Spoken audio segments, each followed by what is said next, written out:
Assalamualaikum warahmatullahi wabarakatuh. Alhamdulillah, alhamdulillahilladzi 'allama bil qalam, 'allamal insana ma lam ya'lam. Asyhadu an la ilaha illallah wahdahu la syarika lah wa asyhadu anna Muhammadan 'abduhu wa rasuluh. Allahumma salli ala sayyidina Muhammadin wa ala alihi wa sahbihi ajmain, amma ba'd. Faya ibadallah, usikum bi nafsi bi taqwallahi faqad fadal muttaqun. Wa qala ta'ala fi kitabil hadis wa huwa asdaqul qailin. A'udzu billahi minasy syaithanir rajim. Bismillahirrahmanirrahim. Laqad khalaqnal insana fi ahsani taqwim. Shadaqallahu azim. Ayyuhal muslimun al-hadiruna rahimakumullah. Segala puji bagi Allah yang telah meminjamkan nikmatnya untuk kita, sehingga detik ini dan sekarang ini kita masih bisa bernafas atas kehendak Allah Subhanahu wa ta'ala. Dan tentu itu merupakan satu kesyukuran kita karena Allah masih meminjamkan nikmatnya untuk kita. Seperti halnya Rasulullah SAW bersabda, wa in ta'udu nikmatallahi la tuhsuha. Jika kamu ingin menghitung nikmat Allah, la tuhsuha, maka kamu akan tidak bisa menghitungnya. Dan juga Allah berfirman untuk menyuruh kita bersyukur kepada Allah, seperti firman-Nya dalam Al-Qur'an, wa iz azana rabbukum la in syakartum la azidannakum wa la in kafartum inna azabil lasyadid. Bersyukurlah kamu kepada oleh Allah Subhanahu wa ta'ala, dan jika kamu bersyukur kepada oleh Allah Subhanahu wa ta'ala, maka Allah pun akan menambahkan nikmatmu.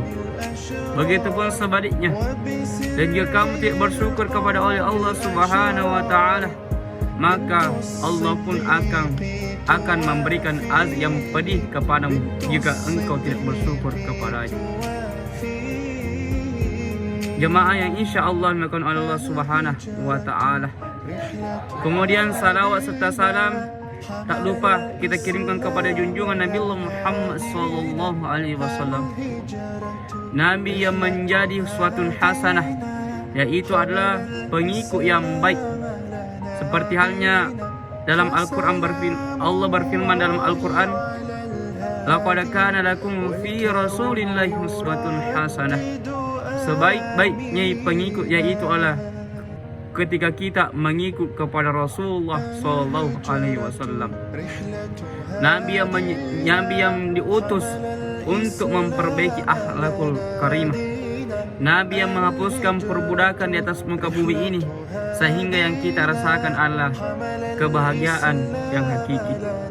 Nabi yang menunjukkan kita jalan yang lurus, yaitu adalah jalan menuju agamanya Allah Subhanahu wa ta'ala.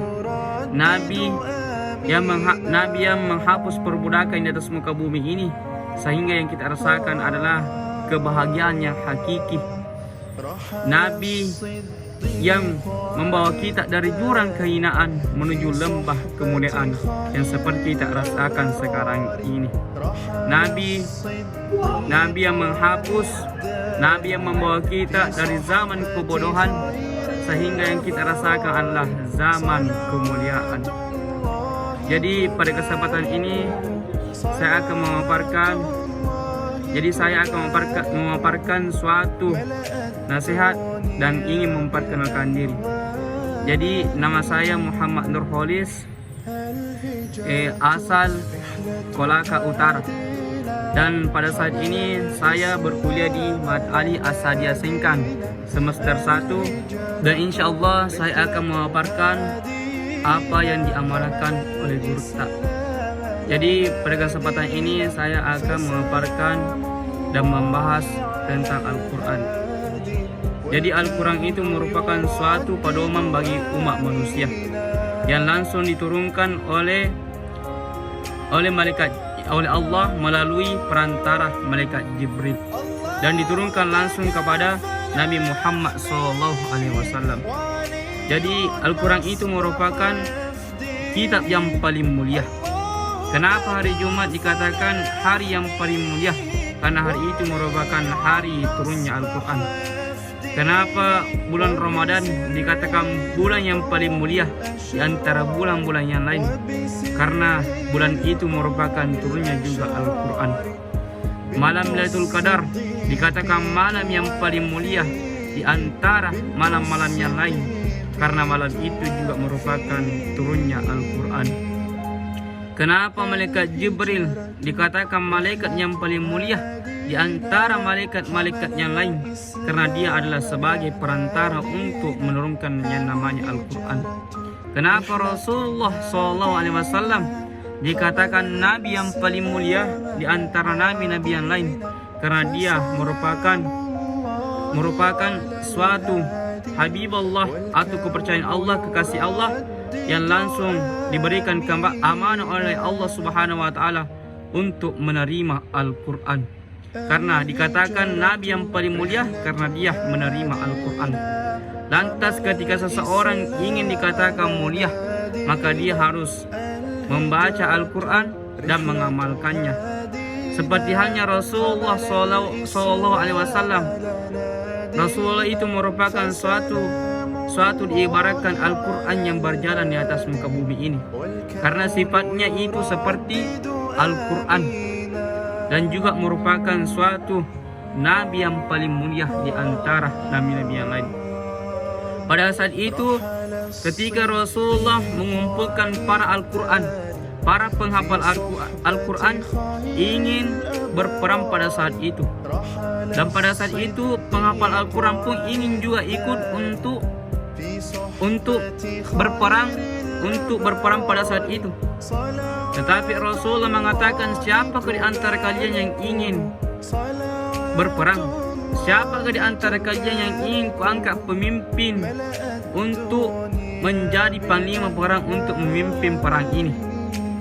Maka sahabat pun mengangkat tangan, yaitu adalah Abu Mansur, dan langsung ingin menjadi panglima perang pada saat itu.